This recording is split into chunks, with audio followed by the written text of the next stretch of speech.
Chapter 135. Make the prince proud. Arden's eyes gleamed, and she found herself in his soul's space.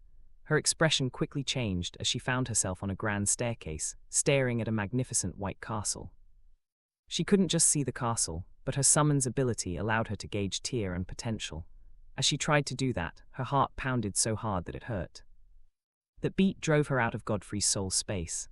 Arden gasped, staggering backward, her voice stuck in her throat as she blinked several times while staring at Godfrey. "What's in you?" Her question alarmed the elders and Arian, while Godfrey calmly lifted his head to John. "This should provide enough interest." "What did you see? Was it a castle?" Inara asked, and her irises shook when Arden nodded. "What tier?" It's its origin," Arden repeated with a mix of terror and awe as she stared at this teenager. Shock swept through the room like a bomb. None of the elders could keep their cool. Orion rose to his feet. Origin tier potential. If the fanatics hear this, you might be their next obsession. If the authorities knew this, you would have been made their secret weapon to wipe the rest of us out, Inara said while looking at John, who shut his eyes. A light smile graced his lips. "I guess we are fortunate. A summoner with hybrid type summons from a supposed non-living summon, possessing origin tier potential. You are full of surprises. What is your name?" John asked, his voice reverberating as usual. "Godfrey Daniels," Godfrey replied. John rose to his feet. "It is a pleasure to meet the very first origin tier summoner, but it is still just a potential for now. The woman in custody will be taken care of. The oath will take a while, but it can be broken." Godfrey smiled at John's statement. John walked down the staircase and stood before Godfrey. "You are from henceforth a member of the vagabond cohort. I will be honest with you, Godfrey. Keeping you is a risk. The authorities will do all they can to lay hands on your mother, same for the fanatics. With her here, they'll find us sooner or later. We're just waiting for the inevitable." John's words made Godfrey's eyes widen. "You're a fugitive and now a member of the cohort. We won't hand you over. If there was such a plan, you would not have been brought here. What I'm saying is, you have the potential to stop being threatened, so grow fast while you can." Outside, watching Godfrey descend the staircase to the pickup truck, Arian brushed his grey hair aside and crossed his arms over his bulging chest.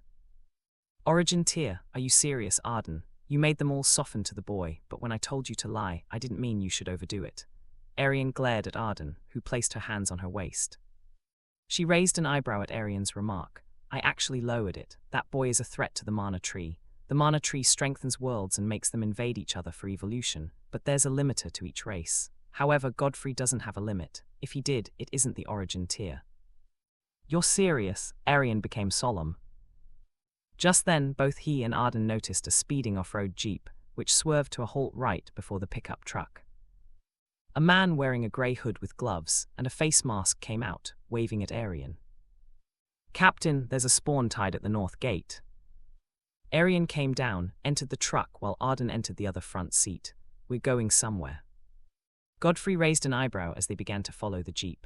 Before a 40-feet-tall wall far away from paradise, lots of vehicles were parked, and people wearing grey and black, some jackets, some hoodies with big red crimson X's, moved about with their summons. Some on spider backs, some riding wolves, some had used Echo to morph their legs into digitigrade legs, allowing them to move and sprint faster. On the wall stood a young Asian, pale-skinned man with crimson hair, trimmed and styled to make sure his forehead wasn't covered. He wore a black long jacket with the Crimson X symbol at the back. He had black eyebrows and a claw scar across his left eye.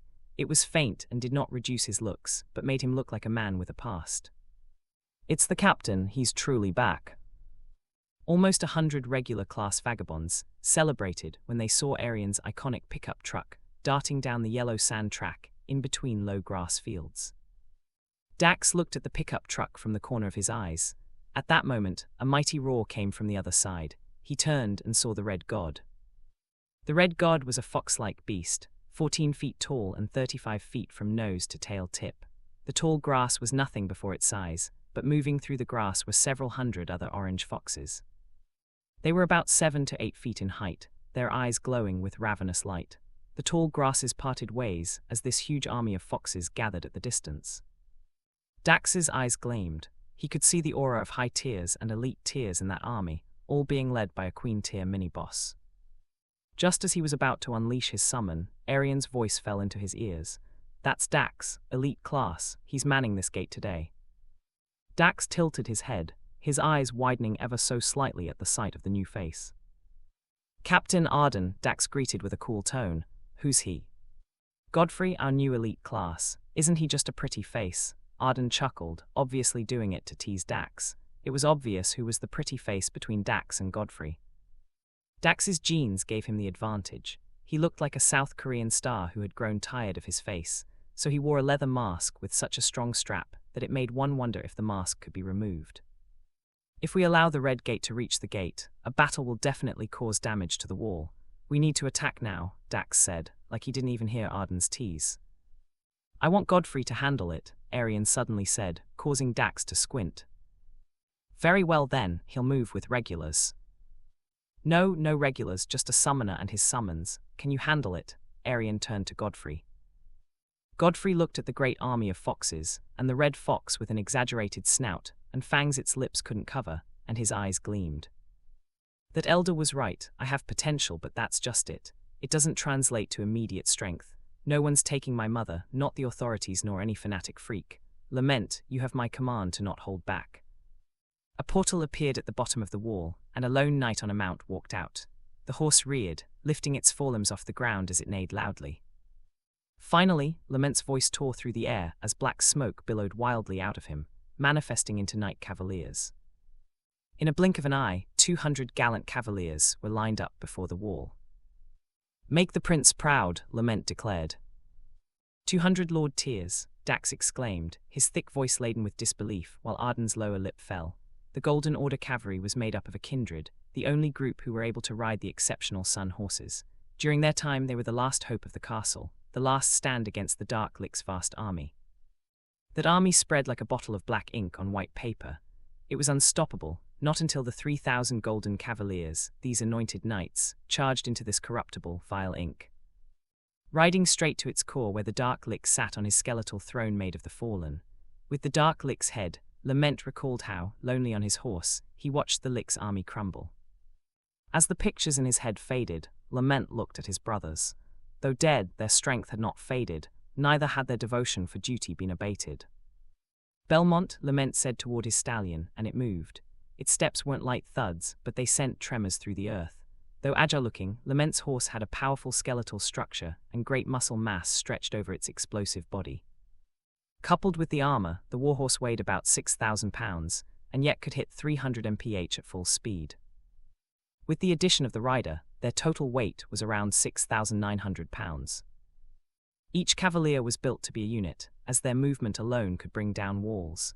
Each possessed prowess rivaling knight captains, and together as a cavalry, they could cause a disaster.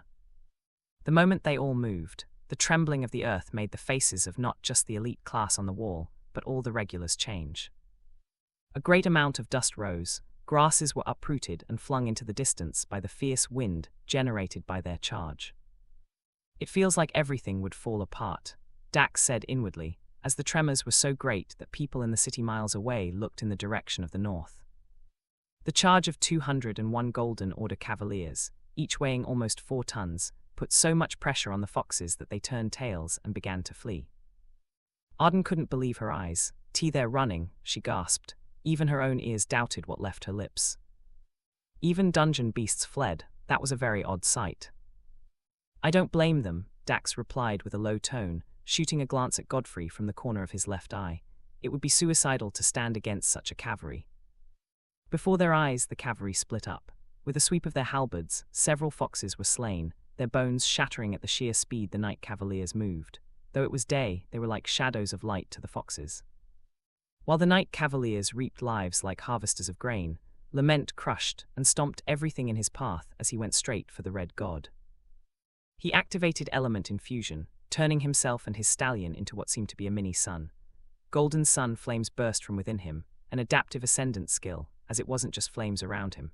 The chief knight became an embodiment of sun fire, a flame so hot the heat alone shriveled all the grasses 1,000 feet away. The red god and 11 mini-boss ran. It covered great distances, taking advantage of its huge size, but Belmont caused greater trembling, leaving web-like cracks through the earth as it kept running faster and faster, until Lament was moving side by side with the fox. It growled, swinging its arm at Lament. Black claws fixed into a massive paw came hurtling toward Lament, but the chief knight reacted with a swing of his own. The axe part of the halberd met the red god's arm, and flames engulfed its fur as the halberd sliced the paw into two before another swing, followed by Lament's grunt, took off half its arm in one go. The red god stumbled.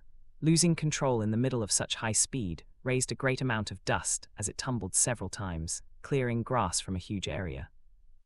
It growled at the dust, but nothing came out of it.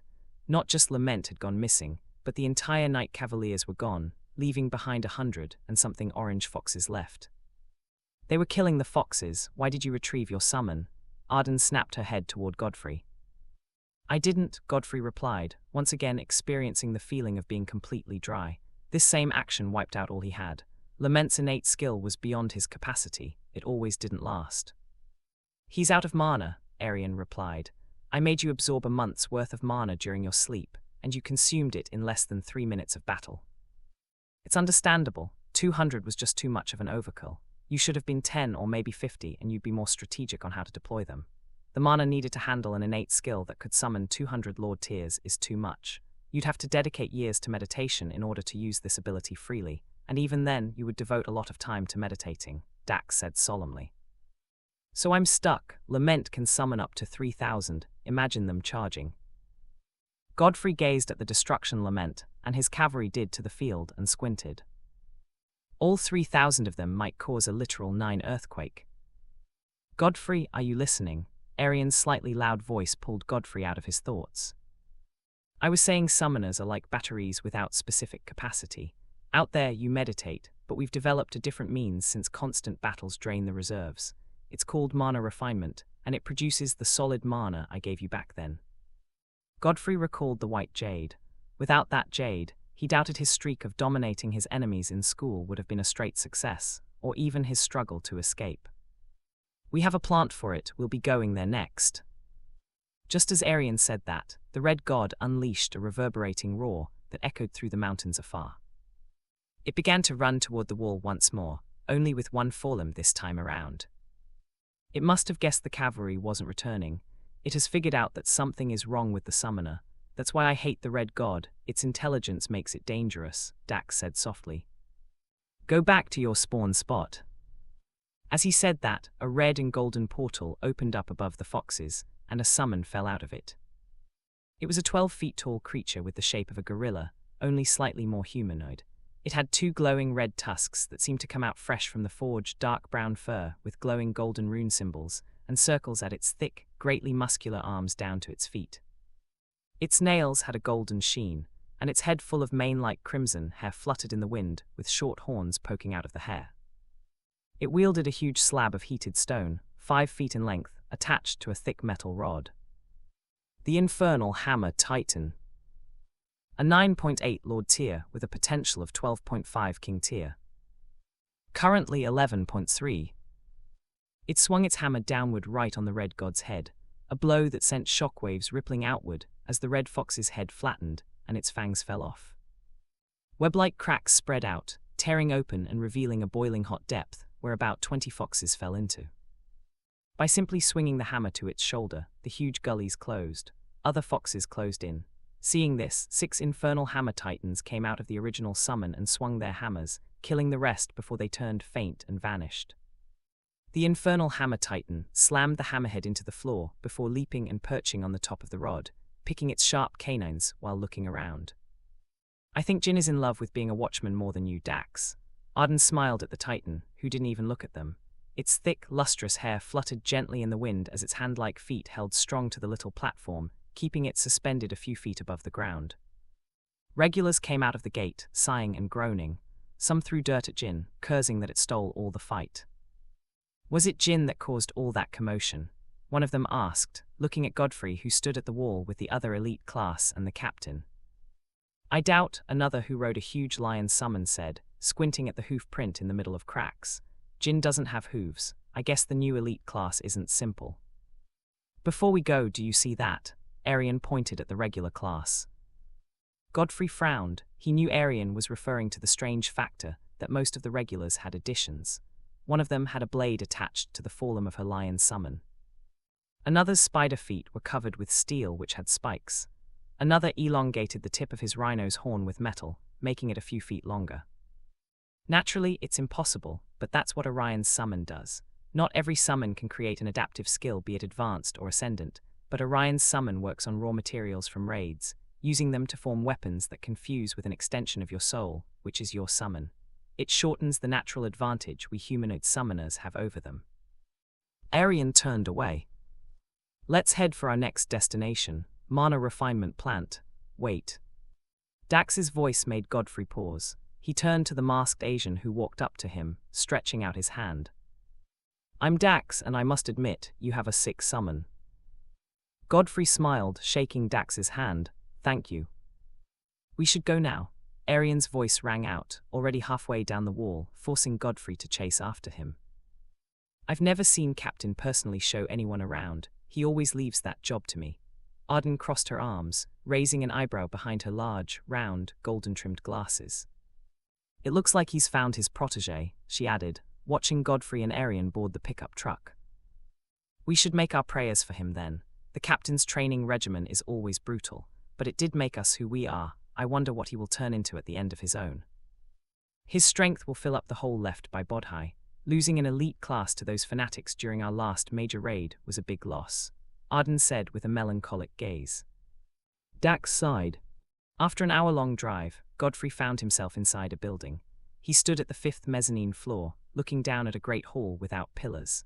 It had about 400 people in meditative pose, and a giant Namib desert beetle was positioned with its head facing the 400. On the beetle's head sat its summoner. The summon was able to gather mana and create a mana-thick zone, the thickest anyone could ever find. The density of the mana was so much that it caused physical extremities. Some places were ice cold, while others were extremely hot. A light fog made of myriad colors hovered at the lofty ceiling. Godfrey watched as some people opened their hands, revealing a white jade. They would keep it by their side and continue meditating. People who walked about with big bags would pick up the jade. Only those with natural talent during meditation were picked for this job. This is one of the reasons people here are used to having their summons engage in several parts of their life, Arion said. The mana that beetle brings is the purest you can find, and only mana provided directly by the beetle can be formed into solid mana. Mana is an energy every summoner needs. Like your mother, she saves so many lives that her storage could not serve anymore, nor could the amount she accumulated daily. Arion turned to face Godfrey. This method helps those who are constantly engaged in battles. Using skills drains a huge amount of mana, and the more you force your summon to adapt, the greater the amount of mana it consumes. Those who awakened early had the advantage, but such advantage doesn't last for long. Godfrey watched as a great number of white jade was hurtled out of the hall.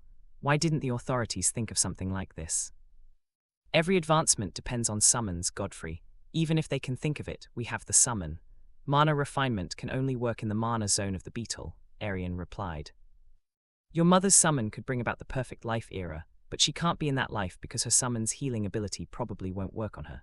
She's a means of advancement. On the other hand, this beetle can trap mana and slow time, creating a zone where mana is thick and finely manipulated for greater production in lesser time. After all, 20,000 depends on this. Arion looked at the towering beetle, the size of a building. We call summons like this, that decide the state of a mass group without a fight, monarchs.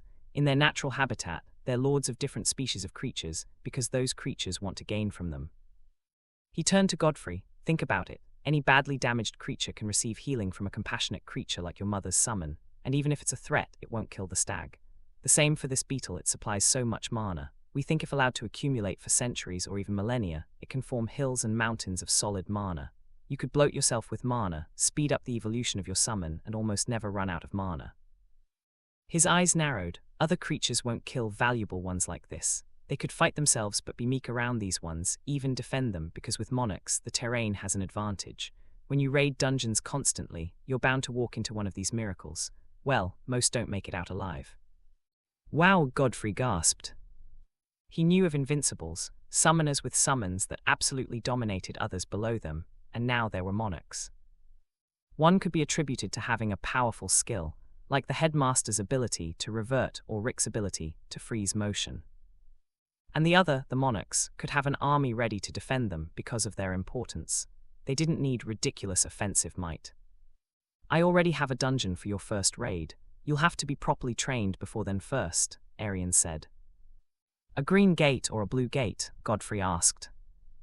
A green gate. It hasn't appeared yet, but I know when it will. That's the dungeon of the orc chieftain who killed your father. Godfrey's eyes widened. Arian gazed at him from the corner of his left eye. Have you ever seen his grave? Do you know how he stopped the orcs? It's a red gate. If he didn't kill all of them, you would have been dead. What happened? Godfrey asked solemnly. The gate vanished. It wasn't cleared. It looked like your father was the target. No one could get to the gate for hours as he fought against 100,000. That's impossible. No one could because something stopped them. It didn't take 5 minutes for reinforcements after he vanished with the gate. Godfrey remained quiet. We have little information about the future. Another disaster is coming to Amazon City, and it's the same orc chieftain. We don't know how strong the main boss or his army has gotten, so you'll have to train with no limit in sight. Not for the city, but your father. You're his true legacy. Who do you think killed him? Godfrey asked softly. Arian placed his hand on his shoulder. Your dad killed a fanatic whose summon could release a great number of bees. It almost brought down Amazon. I'm guessing it was simply payback. It all came together when we recently discovered the dungeon outbreaks are being triggered. It isn't normal. Godfrey squinted, recalling the red gate that appeared right above the arena in Manhattan. If there was a summon out there that could manipulate dungeons, weren't they all in the palm of this person's hands? It's time for you to learn new skills. As a quad summoner, you are the true monster, but summons remain the source of your power, and that is why you need to learn mastery. It's a skill that allows your body and mind to adapt to the experience and traits of your summons. Arian said as they left the plant and entered the truck. You won't need much time to master the sword or horse riding or the bow. You'll be a master like your summons, but the skill can cause some adjustments to your body. Arian chuckled, flexing his perfect build subtly as he drove out of the plant. In the evening, Godfrey stood at the doorstep of his new home. He had neighbors and all. The street and houses had a warm feel, but so much had happened today that all he sought was his mother's smile. Isolde's too, if they weren't on different sides of the world now. He knew she wouldn't fight him. The moment he opened the door to the sitting room, his eyes locked on Victoria sitting in the room with his mother. She looked a little pale, but he ignored that as the excitement of seeing her overwhelmed him. You're out, Godfrey exclaimed. I am, Victoria smiled softly. Tusk, wherever you were must have been an unpleasant place. You act quite soft now, Godfrey said with a low chuckle. Go change up, young man, Valentina ordered, pointing in the direction of his room. As Godfrey left, Valentina's smile vanished. Will you tell him? She asked Victoria, who lowered her head. Godfrey's gone through a lot. I heard he had to meet the rulers of this place because of me. If he knew that I've lost my summon, it might break him. What? Godfrey, who was behind the door about to open it, froze. He was just returning to ask Victoria to unleash her summon. He had never seen it before, only to hear this. His eyes slowly widened as he heard her explain how another consciousness was trying to force its way into her soul's space through her summon, so she cut their bond, directly expelling a part of her into the unknown zone. I've been trained by the authority since I was little, but I've never seen this desperate side of them. They want white, and they're willing to break protocols for it. Victoria's voice echoed inside Godfrey. He boiled, rage screamed for an outlet, wrecking his mind.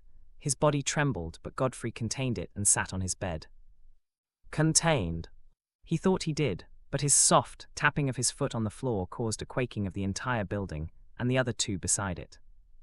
Cracks spread out and kept spreading until a loud, concerned voice tore into his mind. Godfrey, what is wrong? Godfrey turned to his mother, who was at the door. She knew he heard. The emotions in his eyes said it all. What was your summon's name? Godfrey asked Victoria with a hoarse voice. Victoria leaned her head against the doorframe. Diana. That night, he carved it into the wall. The next morning, a door opened, and Godfrey descended the 5 stairs into a rectangular hall. 4 members of the 6 elite class were seated, and after them, a throne where Arian sat.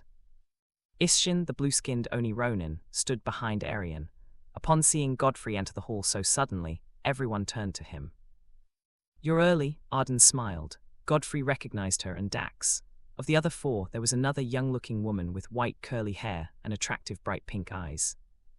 Another wore a large grey hood. He wasn't big, he looked quite small in his hood, but he covered his face and hands with white bandages. The other two were not present. "You said my training will start today. I'm here." "You are," Arian rose up. "It's time to master the ways of a vagabond." Godfrey expected many things, but certainly not this. He was in what looked like a pit. The pit was 30 feet deep and quite wide, large enough for different kinds of summons to have enough space to fight. Fighting at the end of the day pushed out the best from summons. It was one of the most recommended ways for an offensive-type summon. At the top of the pit, hundreds of vagabonds gathered. Their voices were loud as one of them summoned a spider, the same spider Godfrey saw with spiked metal coverings for its legs, that jumped from the top, crashing into the ground. Dust rose as the beast scuttled out at high speed, leaping to the wall and holding itself vertically. "It's a 7.4 high tier. Your bow knight won't allow you to learn, so summon the one with the shield." Godfrey heard Arian's voice in his head. He obeyed and summoned Mountain. As Mountain came out, everyone watched with rapt attention. Even amongst humanoid summoners, the Golden Order Knights stood out. And Godfrey knew mana jades were on the line. With each victory, he would be given a jade equal to a month's worth of meditation. Until he started doing raids and earning his own credits, this was the only source of attacking his mana problem. You are to learn resonance, transposition, and overload in this pit. Don't try to end the fight, try to extract as much as you can from it. After saying that to Godfrey, Arian's voice rang softly, "Fight." Instantly, the spider scuttled on the wall, heading toward Mountain. Dust billowed as the spider launched itself at him. Mountain lifted his shield, blocking its strike while also making sure he restricted the runes. The impact sent the Knight Captain backwards as the spider kept launching attacks. The sound of metal striking metal rang louder and louder. It looked like Mountain was no match for the spider, as he could only defend. Your knight is a part of your soul. Locate the channel of your bond and follow it. That channel is memories, your memories with him. Hearing what Arian said, Godfrey thought of when he asked Victoria if Mountain could also take a bath. He recalled the executioner look Mountain gave him, with Sam's armadillo at their mercy. He remembered how they fought together in the werewolf dungeon against the shrewd Natasha. Their teamwork. While Godfrey stood in one spot, everyone watched Mountain backed into a corner as the spider's attacks intensified. Just then, the sound of the spider hitting the shield sent tremors through Godfrey. He opened his eyes but discovered he could see through Mountain's eyes. Resonance. Godfrey also felt Mountain's growing impatience, which was shown by the knight's tightening grip around the shield handle. "Do it," Godfrey said inwardly. At that command, Mountain roared. His roar alone caused a minor gale, forcing dust upward as he slammed Bastion into the ground. The runes lit up, golden energy launching the spider 6 feet high and hurtling it across 10 feet before it crashed. Thalia, the white-haired elite class who had dark pink and red pigment from below her shoulders right to the tip of her fingers, with ivory nails long like claws, spoke up. She had pointy elven ears and an enchanting smile as opposed to Arden's warm, captivating one, but a black eye patch hid one eye. Isn't that supposed to be one of his weaker summons? How come it brought down a 7.4 high tier with a single counter? Dressed smartly in a dark red zip tank top and black-plated A-shaped skirt with high-heeled boots, Thalia stood out just like any other elite class. The Crimson X symbol, which was actually drawn over the authority's insignia, was etched onto her tank top. At Arian's command, she glanced at a man in a sleeveless jacket, exposing his imposing muscles. "Leo, send your summon." She spoke through telepathy, and Leo, one of the strongest members of her squad, approached the pit, looking down at Godfrey as a black diagram appeared 20 feet away from him. From it, a 10 feet tall creature emerged. It was the Warrior Kong, a 9.3 Lord tier summon clad in black steel at its powerful arms, chest, and head. Godfrey retrieved Mountain as the Warrior Kong roared, unleashing a fierce gale that whipped his hair about, as if threatening to pull it off. The Kong rose to its feet and slammed its iron-clad fists together. The sound of those mighty fists smashing against themselves was like dropping a chunk of metal from a great height. "It's Leo, this is going to be good. Is he going to unleash the summon that caused all that earthquake? Is it a centaur?" As everyone made their assumptions, a diagram flared up beside Godfrey, but with different symbols. Tempest came out. Currently, his peak was 9, as Blackout State couldn't push the knights more than 0.5 higher than their potential. The chief knight brandished his double-bladed greatsword and fastened his eyes on the mean-faced Kong. "We've seen what the mounted knight can do. This one has a weaker aura. What can it do?" Dax muttered softly. Arden shot Arian a glance, hoping to read something from his expression, while Thalia's eyes narrowed. "Fight!"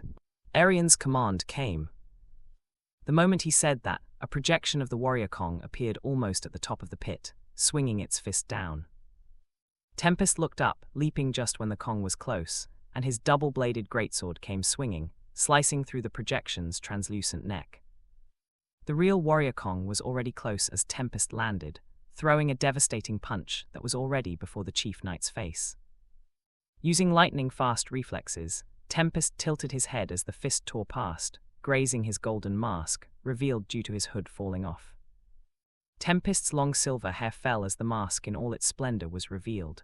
The sun symbol in the middle of his eyes, the contours, the edges, everything was near perfection.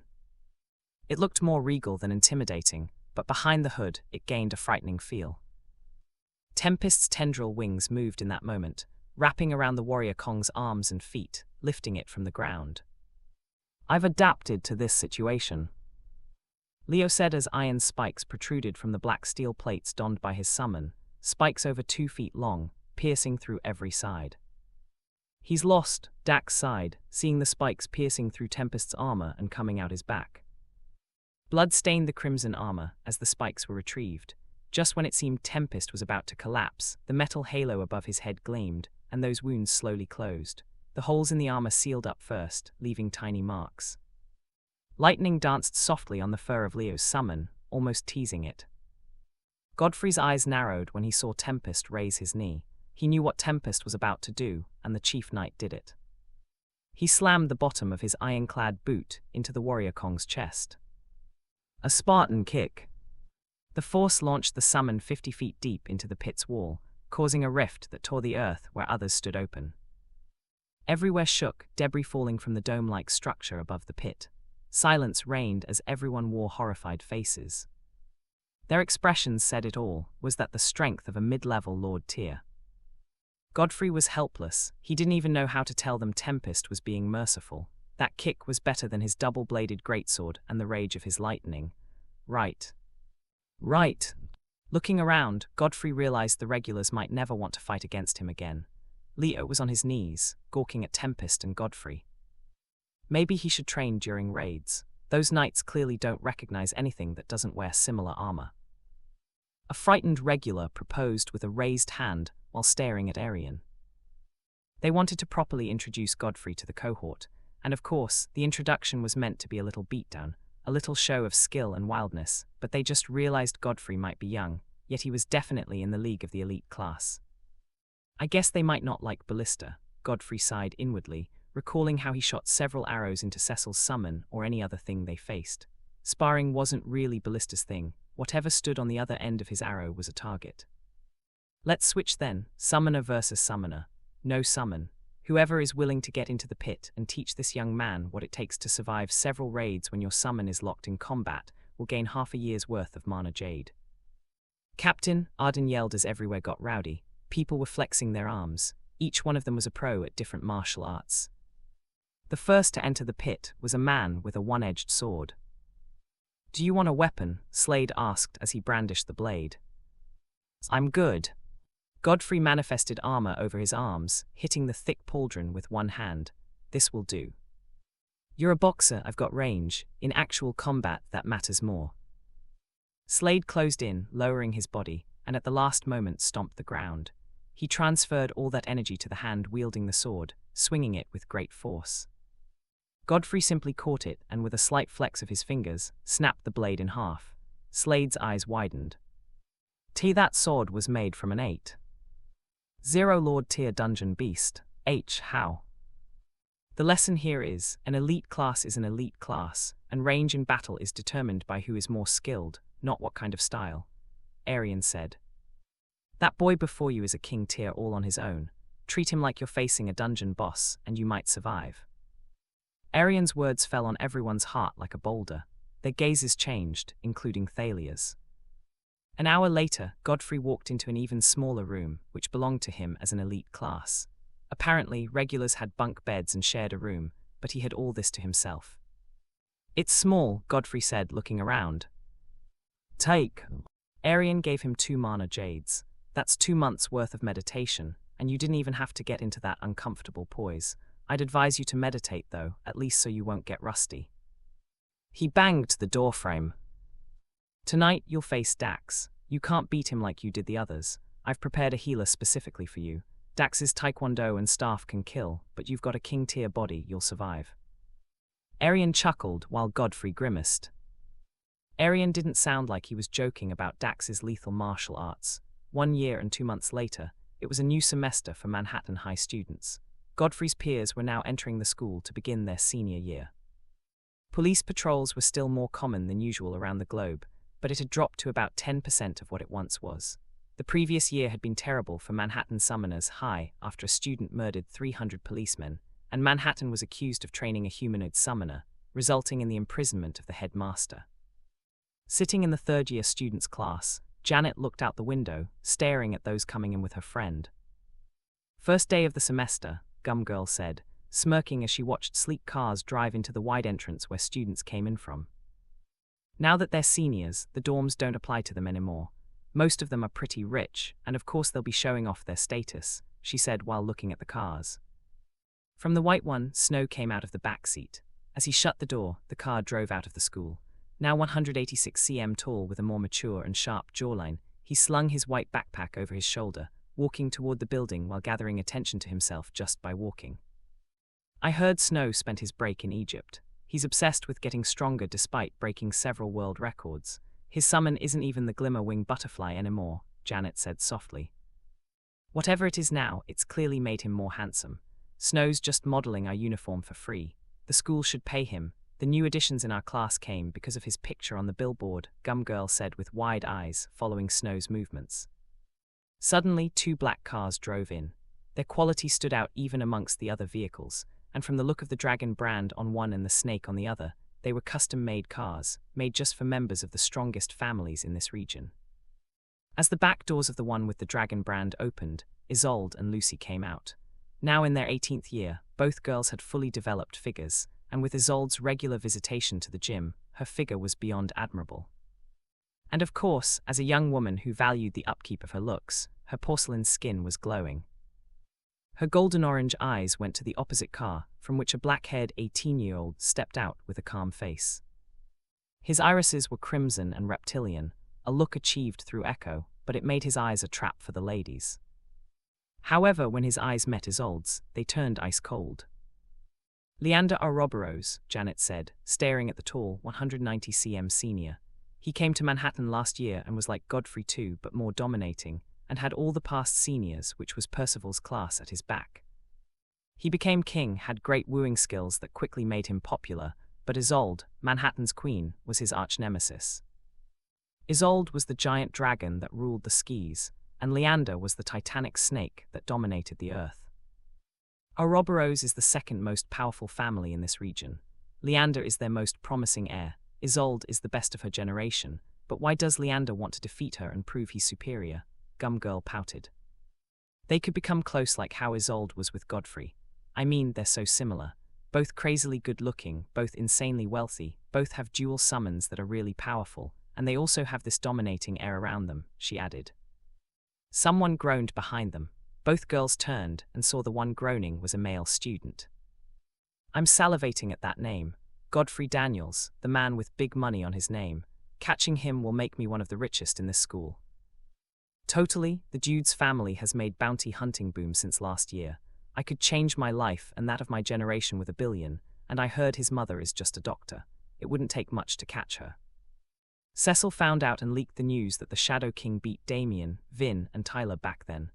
They're all famous officials in well-known squads now, but the fact still stands, Godfrey isn't weak, Janet said.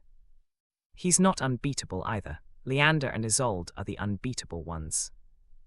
"He stopped a red gate from causing havoc," Janet retaliated. Her classmate rose to his feet, slamming his head on his desk. For all we know, it was the former headmaster Sebastian doing all that propaganda, probably to get us to believe humanoid summoners are not dangerous. Well, guess what? He should have gone through readjustment class from the start. You'll miss the show if you keep arguing about someone who's been missing for over a year. He might be dead for all we know, Gumgirl interrupted as she turned back to the window. Another girl at a different seat turned to her. Wasn't Leander trying to date Lucy? That was before his fallout with Isolde. He must have realized that's a pipe dream, Gumgirl replied.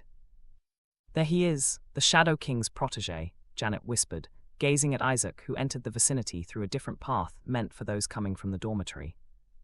His light brown curly hair, that looked well attended to, judging by its gleam, almost covered his eyes. He was now 185 cm tall, with a build rivaling students like Leander. With one hand in his pocket, he strolled in with a nonchalant expression. Isaac, Lucy called out, waving at the 17-year-old starting his first day as a junior. He was the top candidate for the new king. Isaac smiled and jogged over. Seeing Isolde's soft smile, he smiled back. Back as a freshman, he naturally had a crush on Isolde. Who didn't? But when he got to know Godfrey and saw his moments with her, Isaac felt they were perfect. However, since Godfrey vanished, that part of Isolde died. It felt like all those times had been just a mirage. Just a dream. As they exchanged pleasantries, Leander walked up to them. Leander approached them with a smile and extended his hand toward Isolde. What do you think? Let us leave the past behind and work together to make Manhattan greater before graduation.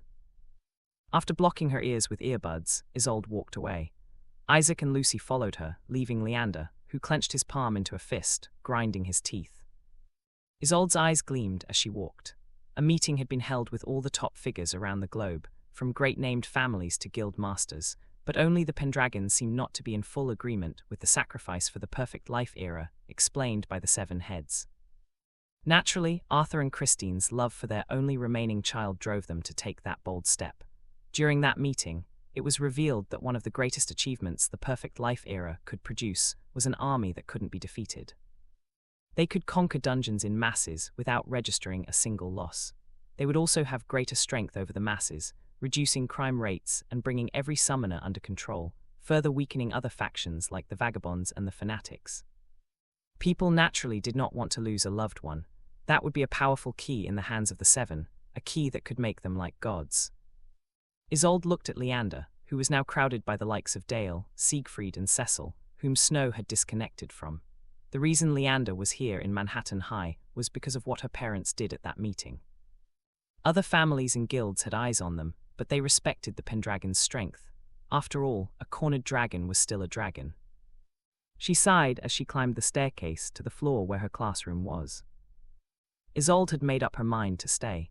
The system wasn't favorable, but if she acted out, her parents would definitely come to her rescue, and all the Pendragon possessions and power would be lost. Hundreds of lives would become victims. For that reason, she would remain on this side. The power and influence of her family should be able to provide aid and cover for Godfrey, and also support him when he decides to come out of hiding. Not long after everyone settled in their new class, Lucy sat on Isolde's desk, one leg crossed over the other. Percival refused to be scouted to become an officer or a guild member. What do you think he's going to do now? Isolde looked out the window. He could go live in a dungeon city and become a freelancer. Suits his ideals. At least he texts once in a while, Lucy pouted. Just then, a woman in a suit walked into the class. Everyone swiftly comported themselves, as this grey-haired woman was the headmistress who had taken over from Sebastian. Good morning, Sylvia said with a soft smile while mounting the lectern. She cleared her throat. I'm just here to announce that from next month, all seniors in the 7 major schools across the globe have been given a mission. The reward will be triple your total points so far and a signature of support from all 7 heads. The eyes of everyone widened at that statement. Having the signature of the 7 heads made you as important as Isolde Pendragon or Leander Ouroboros. Your path would be forever secured. Even presidents would love to put you in comfortable positions. You will also gain monetary rewards. As of now, Godfrey Daniel, the Shadow King, is worth 300 million and his mother over $1 billion. They are the main targets. He's still alive, someone raised an eyebrow. 300 million and signatures from the 7 heads. Heh, I'm in, Dale said loudly, causing some of them to chuckle. Leander looked at Isolde from the corner of his eyes, before averting his gaze back to Mrs. Sylvia. The rewards were enough to rile up the students. It could change their lives forever, and not just a small change. This could bring about a tremendous shift in their lives. Other schools will also be in search of him, but I believe we have an advantage since some of us here were once his friends. There will be groups. The leaders will be Isolde, Leander and Snow, Sylvia stated with a soft yet firm voice. Leander lifted his hand. Do we need him alive? He tilted his head slightly. I'm from the deadliest family in the world, and we're not exactly known for leaving those who offend us alive. Our venom precedes us. Sylvia glanced at him. We need him alive. Okay, Leander chuckled, shooting a glance at Isolde. He saw her looking at him and laughed inwardly. Got your attention, huh? Dragons and their knights. Too bad most of the time the knight dies first. His crimson eyes gleamed. Resources have been delivered to quicken your growth through this 1-month period. After all, whether you like it or not, Godfrey was an elite student and will likely have experienced some growth. You might also be facing his new vagabond friends, so the agents will be close by. Sylvia glanced at Isolde. That will be all. As she turned and left, Lucy approached Isolde. Do they think he might appear around next month? No, Isolde replied. Seniors rarely have classes. What we do is handle missions until we officially join the authorities. This mission doesn't have a deadline, so I'm guessing we have our entire year. Most definitely, there's a summon out there that can track Godfrey with how desperate the higher-ups are. The fanatics will also have their eyes on him. Lucy bit her lower lip. I think it's better that he remains in hiding. He is in hiding, Isolde blinked gently. I hope. In a narrow corridor, the Black Beauty with large, round golden glasses stood before Godfrey's door with Thalia, Dax and Oliver, the one covered up in bandages. Arden looked at the small cake in her grasp for a while, before abruptly handing it over to Oliver. Give it to him. Oliver quickly transferred it to Thalia, who held the tray with her ivory claws and clicked her tongue. You boys are much closer, she said, glancing at Dax, who leaned against the wall with his arms crossed. You and Arden are the ones acting soft around him, Dax countered. Arden pouted. He's like the elite class last child, our innocent teenager who has officially entered adulthood. His 18th birthday has to be celebrated. Then let's do it. Dax approached the door with wide strides, pushing it open and revealing Godfrey doing a handstand push-up with one hand. He wore fingerless black gloves, and sweat dripped down his hair, leaving lines right down his deep abdomen and firm, thick chest muscles. 1460, Godfrey said with a groan. He had clocked 2,000 with the other hand and was already at his limit, but seeing the other members of the cohort made him stop. My God, Arden gasped at Godfrey's exposed torso, which was quickly covered by Dax, who threw the top on the bed right at him, as both women were momentarily dazzled by the build of this 191 cm tall young man. Happy birthday, Thalia said in a low tone as Godfrey wore the black top. I was wondering when you guys were going to come in. I guess a party before leaving for the Orc dungeon wouldn't hurt. It's your first solo raid, I'm so happy for you. Oliver wiped his eyes. Dax turned, let's go. Arden grabbed Godfrey's wrist and dragged him outside. Godfrey found himself in the dome. Over 200 regulars were here to celebrate his birthday, but of course, this wasn't high school. That was the only reason why, when the cake was shared, everyone swiftly took their share, and his was small, though it tasted a lot better when everyone wanted a slice. Hey! Godfrey turned to the voice and found Arden leaning against the iron railing at the top, beckoning him to come over. He climbed the staircase and leaned against the railing alongside her as everyone watched the battle in the pit. You'll be leaving the dungeon for the first time in a year to face the dungeon beast that killed your dad. It will be stronger than when your dad fought it. I know, Godfrey replied, it better be. Arden chuckled, good luck then.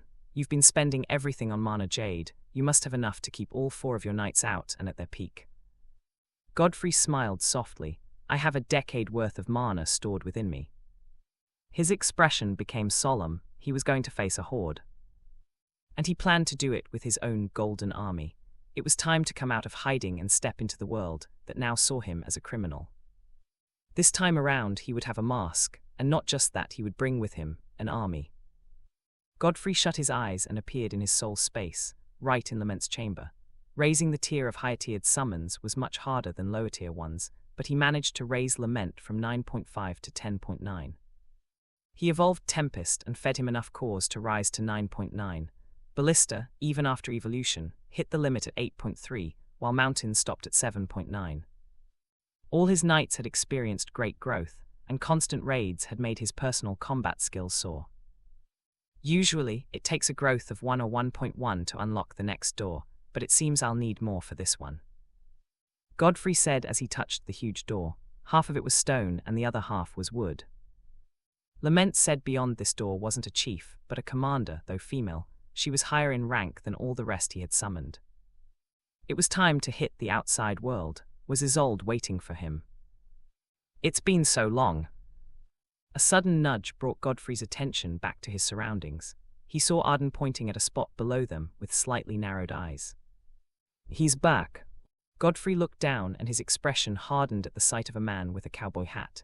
He was a handsome man in his late 40s, one of the elite class, known as Njin, the leader of the Hat Squad.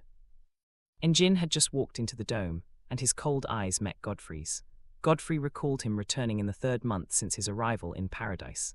Apparently, after seeing the bounty on his head and that of his mother, Njin viewed Godfrey as a threat to Paradise's survival. The authorities' desperation had cost the lives of 2 squad members, and Njin feared they would lose more if nothing was done. He wasn't as optimistic as the elders, who knew the risk yet still chose to keep Godfrey under their secure wings.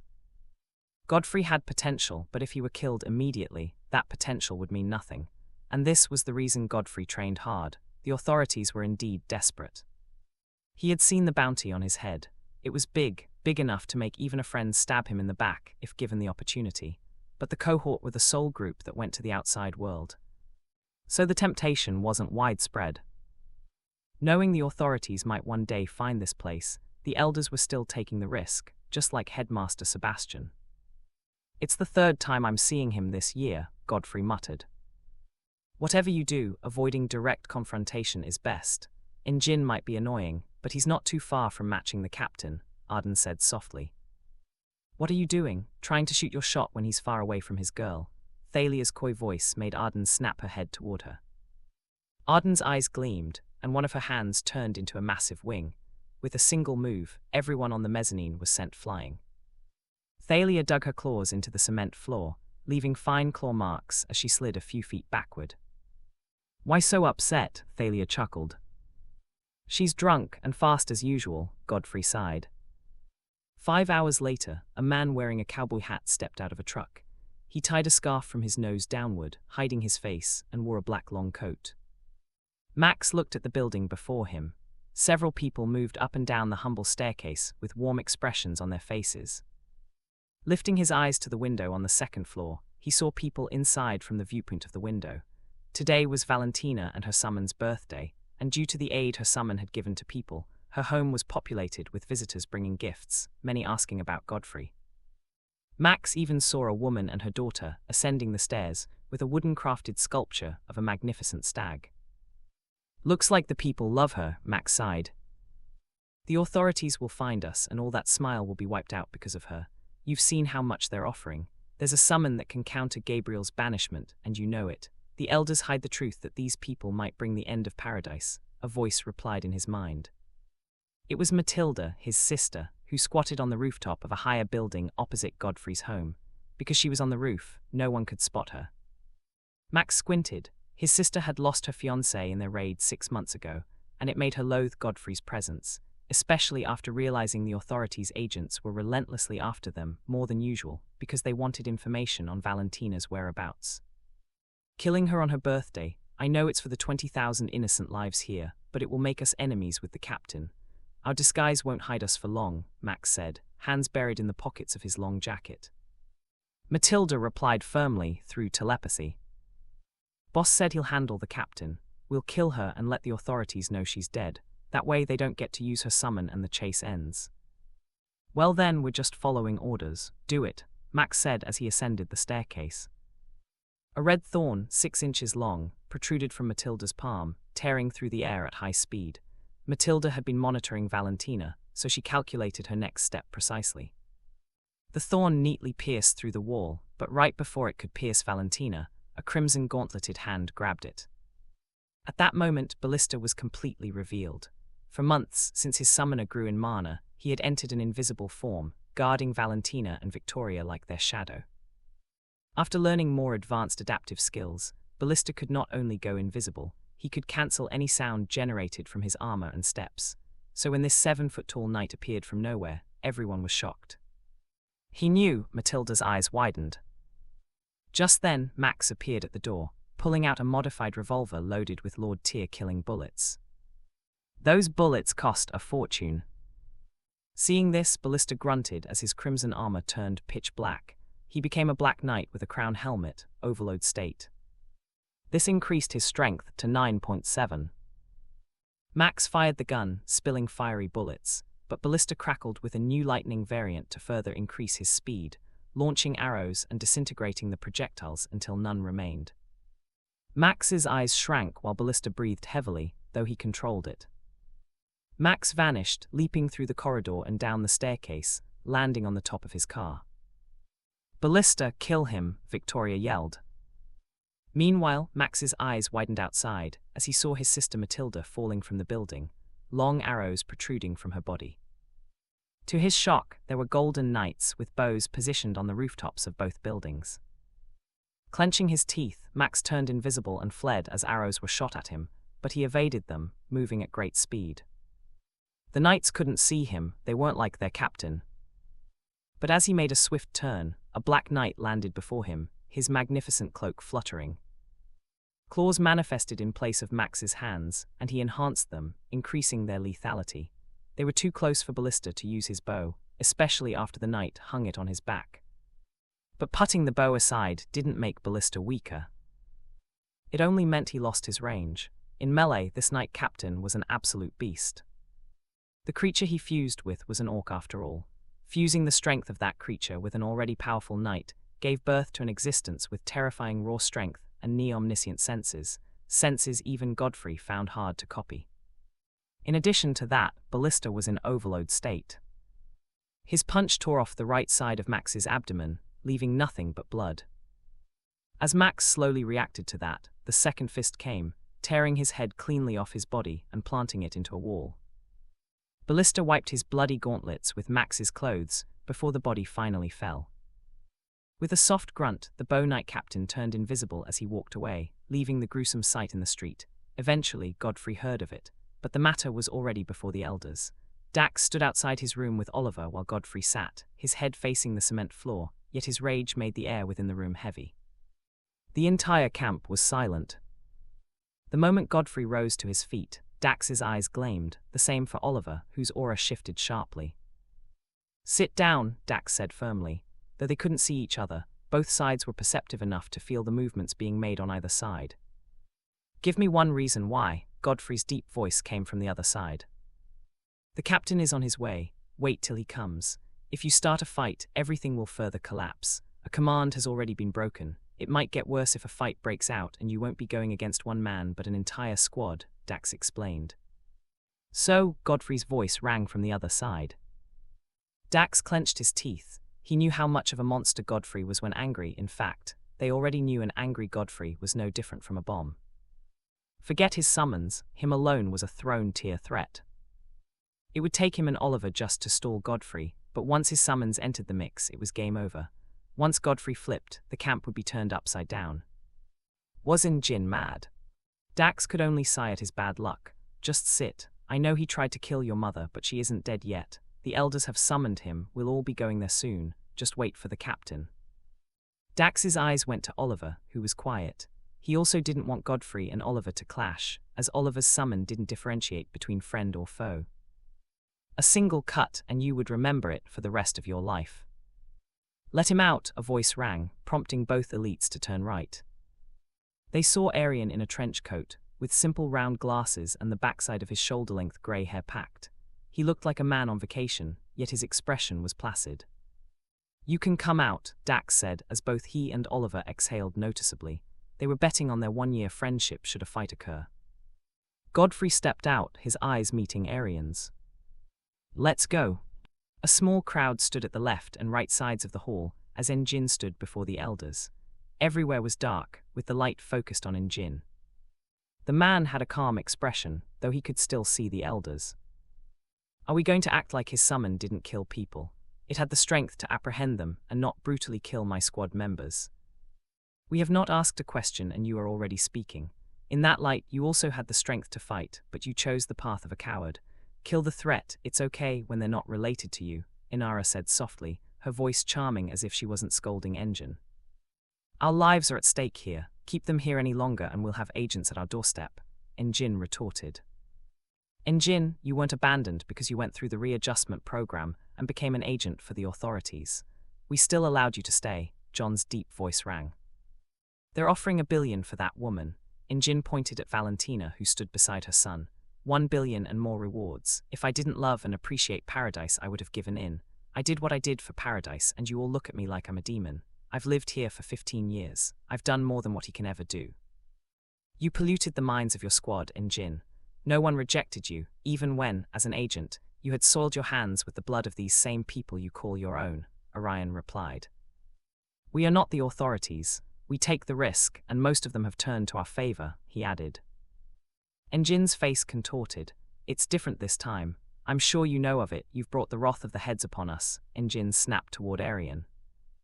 "I should have taken that spot as captain when I had the chance. This mess wouldn't have happened." "I accept your challenge. A battle for the position of captain before the eyes of the elders," Arian said suddenly. Everyone thought Arian would avoid battling Njin at all cost. This would be a fight of peak throne tiers. Arian looked at Godfrey from the corner of his eyes. He knew the elders wouldn't kill Njin, after all. He was the one who lost 2 men. They would imprison him for as long as possible until changes were seen in him. But his authority as captain had been challenged, and when he came to get Godfrey, when that portal appeared at their dire state, Arian had promised a place of peace. For that, Njin had to go. "Are you certain of this? I cannot guarantee the survival of your Ronin," Njin squinted. Arian walked out. "I have no worries." "You have heard them, Gabriel," John said softly, as if speaking to the air. In the next moment, everyone found themselves in what looked like an arena. The elders sat at the highest point, while everyone, almost 60 people, dominated the left and right sides. Arian stood in the vast battleground with Njin, separated by 200 feet. A huge portal appeared beside Njin, unleashing a colossal tortoise with claws 3 feet long. The tortoise's shell was like a dome, so thick it might survive an atomic bomb. The massive limbs were protected with dense scales, and it looked like the tortoise had an eerie smile due to the jagged teeth with no lips to cover them. A long tongue slithered out of its mouth as the tortoise roared, causing visible ripples through the air. This was a swamp titan tortoise, currently tier 15.4. Just 0.1 lower than the absolute peak of the throne tier. Compared to this monstrosity, the Oni Ronin looked like an ant. John's voice rang. "Fight," Inara exhaled softly. Njin is one of the rare few with a summon that can bend reality, creating a domain that suits it.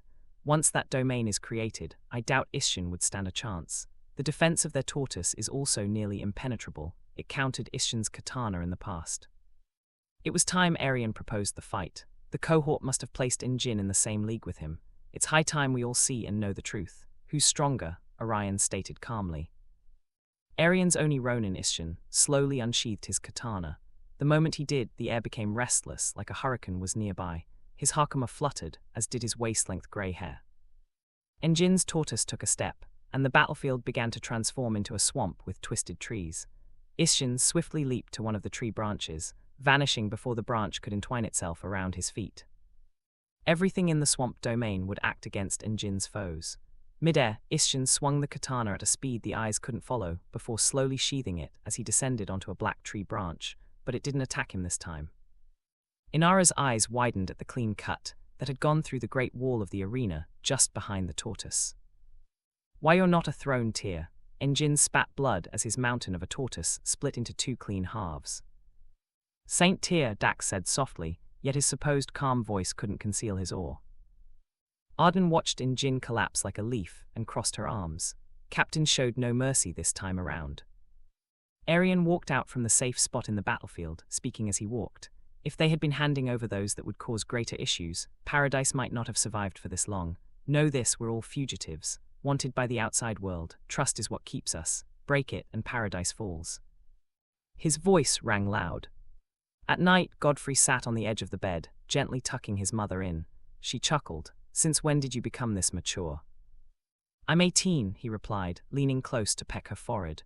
Rising to his feet, Godfrey went toward White, who lay beside the window and caressed the stag's head. It gently closed its eyes, and Godfrey smiled warmly. He turned to his mother, who was still looking at him for the last time before pursing his lips. Valentina giggled. Go to your rooms, young man. I'm going. Godfrey waved his hand and shut the door. Outside, Mountain stood there. Overload stressed the bond between summoner and summon, so Ballista was temporarily retrieved into the soul space to recuperate. Godfrey went straight to Victoria's room and knocked. It's open, Victoria said. The moment Godfrey stepped in, he found her doing press-ups in her nightwear. She continued her exercise but frowned when it was over 2 minutes, and Godfrey had not said a word. What? Victoria snapped. It's been months. I was admiring your workout, he replied, walking over to the desk and handing her a water bottle. As Victoria chugged it down, Godfrey sat on the bed. You're like someone I knew. Victoria looked at him from the corner of her eye. You mean Isolde? Yes, Godfrey replied as Victoria sat beside him and crossed one leg over the other. If she's as you told me, your lovely princess should be thinking about you in a comfortable bed. You're probably in her dreams. Godfrey scoffed. Victoria smirked. Say to my face that you don't wish she's thinking about you, even after a year of not communicating. Godfrey didn't reply. Isolde stood in the Colosseum, on golden sand under the dark starry sky, puffing softly with an ice spear in hand. Her body glistened with sweat and slight dirt. About 20 King Tier gladiators wielding different weapons lay on the floor in pools of their own blood, their blood frozen on the golden sand. A champion with exaggerated muscle mass, clad in armor that glistened like diamond on one part of his body, stood behind a portcullis with a Thracian gladiator helmet hiding his face. This 12-feet-tall fighter held a gladius and shield. He was the boss of this dungeon. Isolde's black skirt fluttered as she spun the ice spear, before holding it with the tip pointed toward the ground. Her glowing golden-orange eyes locked on the 3 remaining King Tier gladiators, who lunged at her with swords and shields. Isolde dashed toward them, stabbed her spear into the ground, lifting herself above the gladiators. Her fingers slid to the bottom of the spear and tightened her grip as she somersaulted over them. Midair, Isolde spun her spear like a helicopter blade, decapitating all 3 gladiators before landing. She flipped her hair as they staggered and fell. With a fierce roar, the main boss charged out as the portcullis rose. Sand and dust burst outward in a wave-like pattern with each step the champion took. He lifted his sword and cleaved open a massive gash. His eyes searched for Isolde, but she was already above him, massive dragon wings spreading wide like ship sails. The ice spear extended, piercing through the champion's helm and stabbing the ground. When it seemed like the champion had died, he suddenly grabbed the spear, broke it, and pulled it out. The champion swung his sword, unleashing a roar that caused a gale so fierce Isolde was swept far, but she absorbed the impact with her feet as she hit a wall. Cracks spread out, shattering a good portion of the Colosseum. She shot into the sky as the champion leaped, swinging his sword at where she once stood.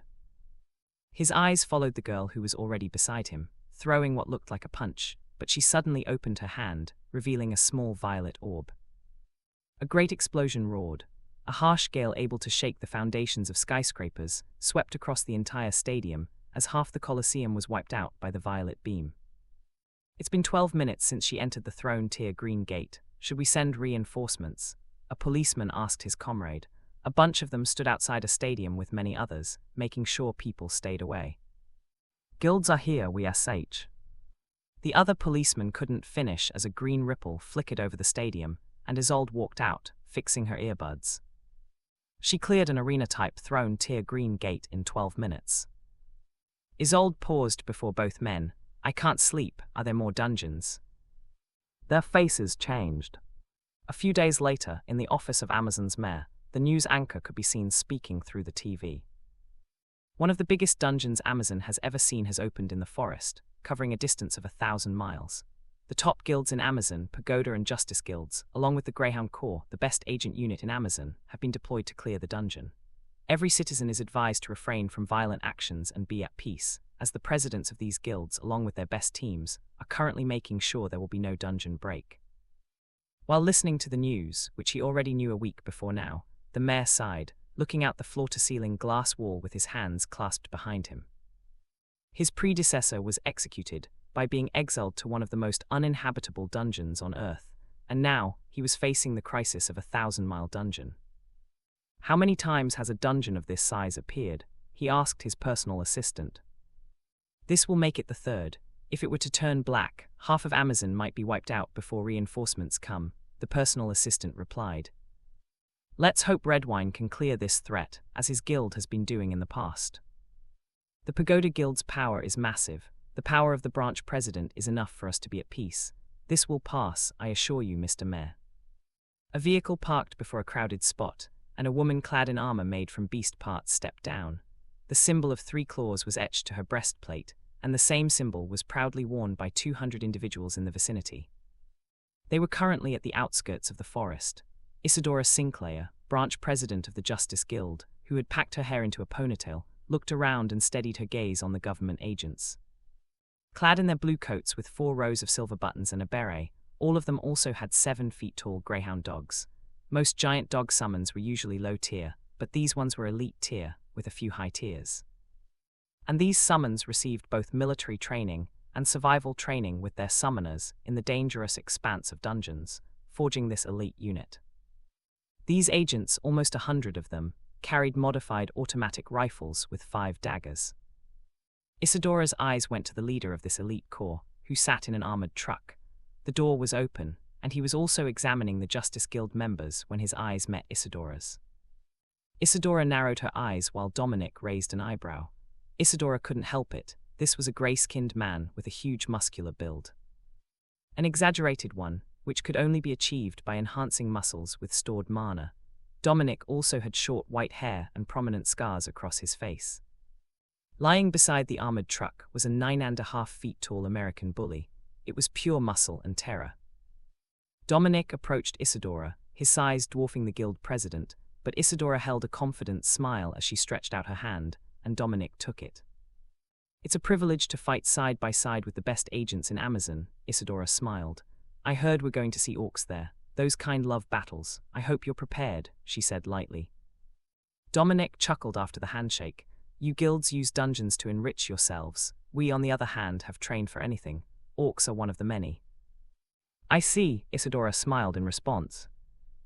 As they entered the dungeon, all 300 summoners found themselves in a forest, not the Amazon rainforest, as the trees here were massive and much taller, with the average tree being around 250 feet tall. The trees had adequate spacing between themselves and little grass, though they could spot some places where boulders sat, some covered with moss. A large group of 400 Pagoda Guild members with armbands bearing Pagoda's insignia were gathered. Some had weapons, some did not, but different kinds of summons were out. Their leader was a beardless man in his mid-40s. He had scales all over his body and black long claws, though the scales stopped at his neck. At their arrival, he turned his head from the sky, where 3 wyverns roamed to them and smiled a bit. Rowan Redwine, the sole tri-summoner in Amazon with 3 king-tier wyverns. I heard his personal strength alone makes him equal to a throne tier, Isadora noted inwardly as Rowan, the branch guild president of Pagoda Guild, approached them. In the entire Amazon, there were about a dozen or more renowned dual summoners, but just 1 tri-summoner, and he was one of, if not the most, powerful men in Amazon. Isadora, Dominic, you're finally here, Rowan said, extending his hand for a handshake when the earth trembled as something fell a good distance away. What's that? Someone gasped. All of a sudden, Rowan's green wyvern cried out, as a spear lodged through its right wing into its rib. It came crashing down as the other wyverns cried ferociously and breathed flames. The trees were set ablaze, but the trembling of the earth increased. Those with healing summons hurried toward the green-scaled wyvern, as the other 2 flew down due to the number of spears being launched into the sky. Loud sounds of trees breaking and heavy footsteps grew closer and closer, until a green-skinned orc engulfed in flames burst out of the flaming ruins. The agents unleashed a rain of bullets, shooting down the already burning orcs.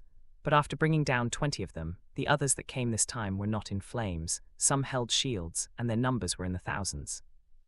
Bullets trailing with flames tore through orc hides, but their numbers were so great they eventually closed the gap.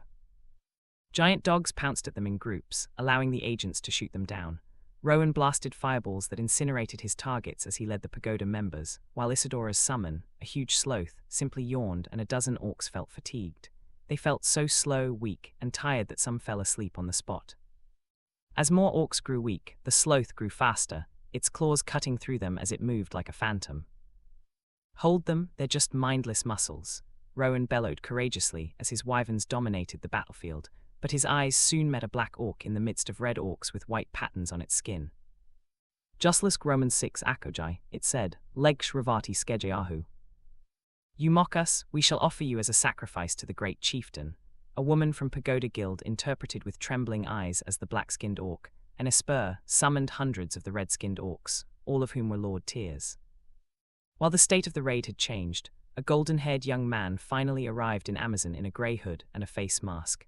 These high orcs all wore massive armor plates with the tusks and horns of beasts protruding from the pauldrons. Their armor made them literal tanks.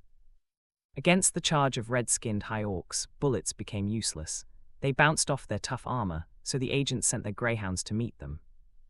Although the greyhounds were fast and moved in groups, a swing of a high orc's axe was all it took to rip them apart. Only Dominic's summon had the strength to handle these high orcs. It swatted them to the ground with heavy paw strikes, biting off their heads, but their numbers were great. As it faced one orc after tossing another against a tree, a third high orc descended with a downward sweep of its axe, yet Dominic calculated it and shot the high orc right at its unprotected skull. The orc fell only to rise back up. "It's not just their armor, our bullets are useless against their skin." Realizing this, Dominic manifested fangs and claws. His legs transformed into digitigrade legs as a deep growl came out of his mouth. While he lunged into battle, Isidora's sloth kept moving with increasing speed as its targets became weak. The high orcs were no exception.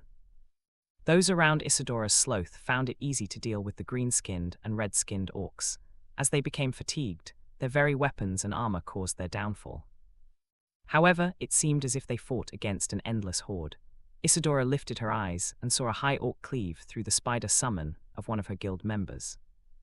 She turned to the Esper and saw it still summoning more high orcs, and a lot more green skin as well. It grew thinner, but before that skill killed the Esper, it would definitely crush them under the weight of a great orc army. Rowan spotted the same thing as his own guild members fell to the orcs.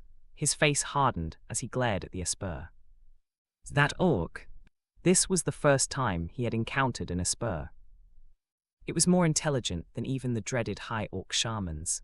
This one acted as a wormhole, bringing an entire army wherever it was. Should this thing enter the world, there would be mass deaths. If it wasn't killed, they would be slaughtered. "Black," Rowan called out, and his black wyvern, being the biggest and strongest of the three, turned toward him before setting its reptilian eyes on the Esper. It swung its tail, slapping lots of orcs away, before flapping its wings and soaring into the sky with its brothers. All three of them breathed flames toward the Esper. The air screamed as it was torn apart. The thunderous whoosh of ignition followed as flames erupted from their mouths like a geyser. It swept through the ranks of the orcs like a furnace, eventually swallowing up the Esper. It collapsed to its knees while burning. "We won't lose," Rowan said firmly. His confidence strengthened the hearts of others as they celebrated their victory, but the moment they all arrived at the edge of the forest, their faces changed. The earth sloped down into a vast expanse, a land without a single plant, like a cursed place, and this vast expanse was filled with orcs. Their numbers were so great that no one could believe their eyes. The high orcs they faced in the hundreds existed here in the thousands. In the heart of this great and mighty horde were two 400 feet tall trees, separated by less than 10 feet. Their roots had become entwined, and the height of the roots above ground alone were as high as 2.5 meters, so a staircase was built. In between these two great trees, now dried up and stone-like, was a throne made of skulls, bones, and wood.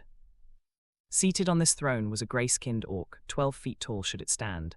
It had rings in its thick tusks and more in its lupin ears. It wore heavy armor and had its white hair plaited into thick braids. The orcs were roaring. The roar of tens of thousands felt like a force of nature. They were all prepared for battle. Upon seeing the size of the orc army, Isadora shivered with wide eyes. Good lord.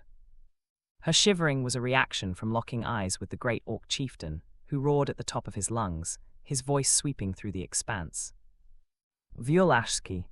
Fear sank deep into the hearts of the combatants. Some couldn't even move as the orc chieftain's aura felt heavy. Dominic looked at the gauge he took from one of his men, and hope almost died out of his eyes. 14.2 Throne Tier, he gasped. When they were outside, the dungeon read 13.5, and Seers had said it would be an orc dungeon, but none of them foresaw an army this great. They would have brought Amazon's entire military and every combatant.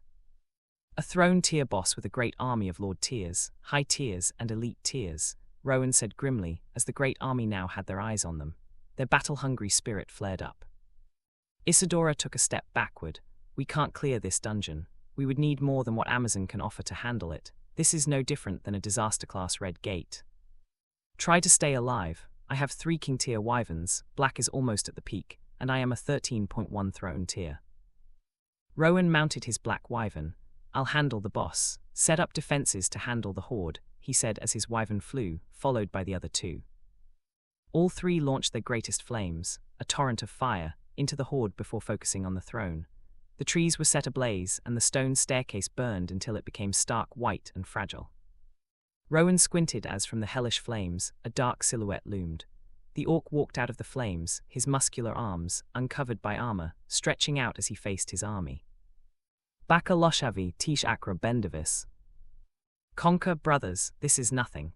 The interpreter fell to her knees upon interpreting what the great orc chieftain said. Not even the hottest flames of 3 king tier wyverns made the boss feel worried.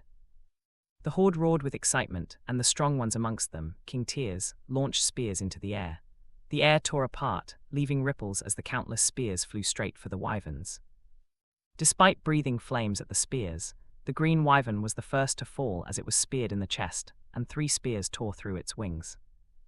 Rowan swiftly retrieved it before it was torn apart by the horde below. He also retrieved the other 2, sprouting massive wings.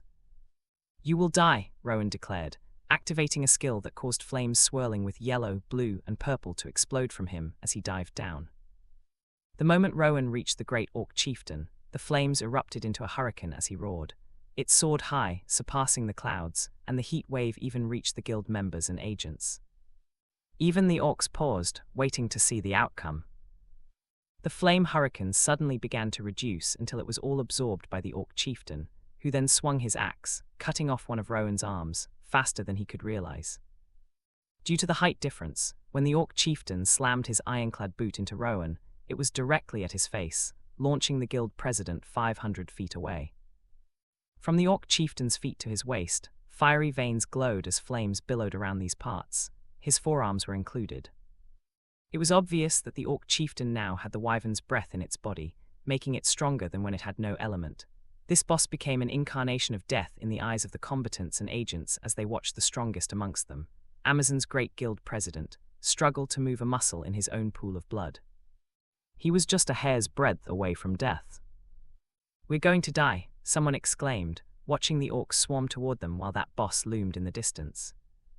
Focus, Dominic yelled as he and his men unleashed a rain of bullets on the orcs. At least kill some. Fear was in their hearts as they braced to face a horde of tens of thousands. This was death. They would all die in the most brutal way possible. The interpreter, who had joined this raid happily, thinking she would be popular for going on a raid with the guild president of Pagoda Guild, was also sobbing. Her parrot had no offensive or defensive capability. It was just a rare type that managed to reach the elite tier. Her tear-filled eyes cleared up a bit when she noticed someone walking out of the forest. He had brought down his hood, but half his face was masked by a black face mask. His ocean blue eyes met hers. Huh.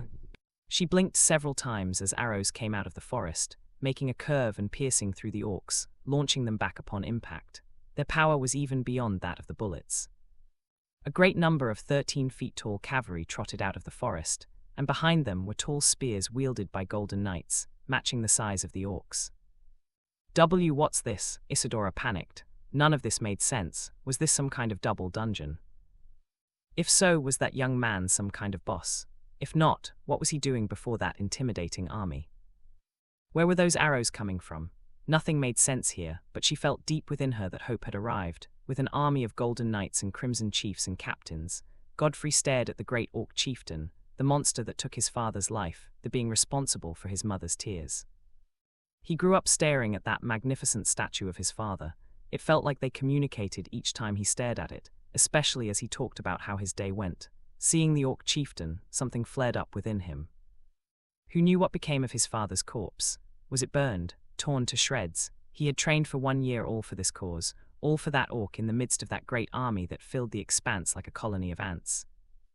Everything between him and the orcs vanished from his sight. 18 years later, Godfrey stood face to face with his father's killer. Activating Echo, golden armor manifested over his body, the final piece being Lament's helmet and a white cloak with the insignia of the sun. A longsword manifested in his hand, and his sclera turned black. His ocean blue eyes turned into fierce golden ones, shining like mini suns. Godfrey lifted up his sword, aiming it at the horde. At that moment, the cavalry charged from behind him. 713 feet tall powerhouses weighing tons made the earth rumble, as if an earthquake were occurring nearby. The combatants scattered with panting hearts as the cavalry galloped past them. Not one looked in their direction. Their focus was on the orcs who were frozen by their appearance. They had expected an easy meal, ripping these few humans to shreds, but before their eyes were the Fathani. The great orc chieftain growled furiously.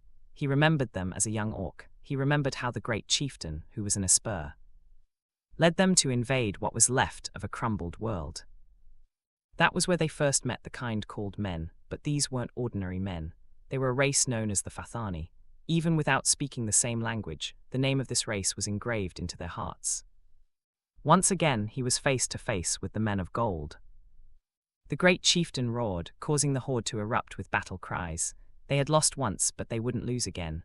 The horde was supreme. Lament scoffed.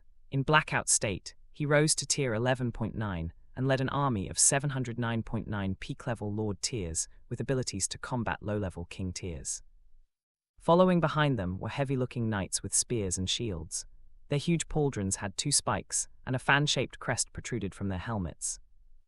Mountain was an 8.3 Lord tier in blackout, and he led 1,506.3 high tiers. Meanwhile, in the forest stood an elite unit of 800 bow knights, all 6.8 high tiers led by Ballista, an 8.8 Lord tier. A total of 3,000 Golden Order knights.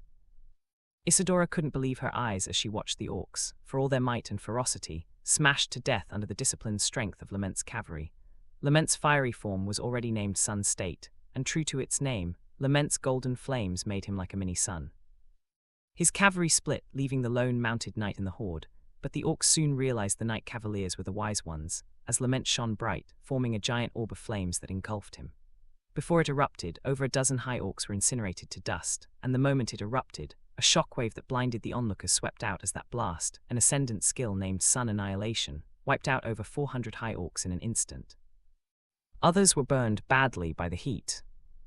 Even amongst king tiers, that has to be one of the deadliest I've seen with the fire element. What sort of flame is that? Isadora wondered. It proved to be hotter than the king tier wyvern's flames by a large margin. Are those black cavaliers also a skill of that crimson one? Dominic thought, watching them trample orcs with the mighty hooves of their mounts. While this went on, a great number of arrows flew toward the left and right sides of the battlefield. These golden-tipped arrows made curves midair, descending with great force. They killed most of the orcs at the flanks, destroying their plans to surround the cavaliers, but by the time they gathered, 1,500 heavy infantry had formed a phalanx. Mountain's spear would extend, piercing through over 12 orcs before retracting. No orc was able to get close. He and his knights slaughtered those who were left behind, meticulously cleaning up the orcs like a well-oiled machine. Those who were killed by stray spears or a powerful high orc were revived, and rose up as knight infantry, maintaining their numbers. "Tempest, clear the path for me," Godfrey said inwardly, and a portal appeared midair. Tempest came out, wings spread as he hovered. He stretched one hand toward the sky, his eyes gleaming brightly as lightning crackled on his armored body. Upon activating lightning descent, he then used the pull rune etched into his sword to drag several orcs upward as lightning came down from the sky, first hitting him, before spreading out like the 5 fingers of a lightning entity. The orcs who lost control of their bodies and were now midair were the first to be hit. In an instant, what remained of them were scorched bones. The rest of the lightning made a field of bones below as Tempest dived down, landing heavily. A gust blew the bones away as he swung his double-bladed greatsword. It spun at an unprecedented speed, making a loud whirring sound as it kept cutting through the ranks of the orcs, leaving a wide path of death behind. Tempest moved, causing a shockwave as he flew straight to where his sword impaled itself into the ground. Despite the death it had caused, not one drop of bloodstain could be found on its blade. Tempest grabbed the sword and bowed slightly, gesturing to his path made of scorched bones and sliced orcs. "Your path, my prince." Step by step, Godfrey advanced on this path. His blackout eyes were void of any other thing except the reflection of the great orc chieftain. His aura swept around him like a storm. Dominic's lips remained parted. The tears of Godfrey's knights were shocking, but the most absurd of them all was Godfrey himself. The moment his eyes went black, the gauge read, 14.4 mid-level thrown tier. Thanks for watching. Please subscribe and like the video and comment down if anything wrong in the story, and if have any suggestion to a new novel or want next part of any series, comment down.